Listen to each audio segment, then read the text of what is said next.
Ukrainian drone army keeps cleaning the battlefield. Russia keep putting cope caches on most of their equipment, even thinking the TOS-1 system will be helped by a cope cage. But as reality points to a different result time after time, as seen here again with an FPV drone that flies over a graveyard of Russian equipment. A newer victim is spotted. A BMP-1 with a cope cage is immobilized.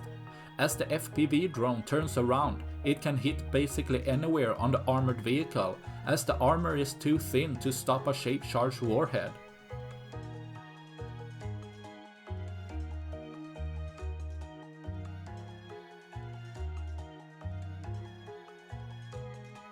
But this drone operator doesn't take any chances and hit the back section of the BMP, as the warhead penetrates inside, seeing the wind pull away the smoke cloud created. A fire under and inside is created, being sure the BMP is taken out for good, leaving one less for tomorrow. That's all I had for this video. Please like and subscribe for more. Thanks for watching. Bye.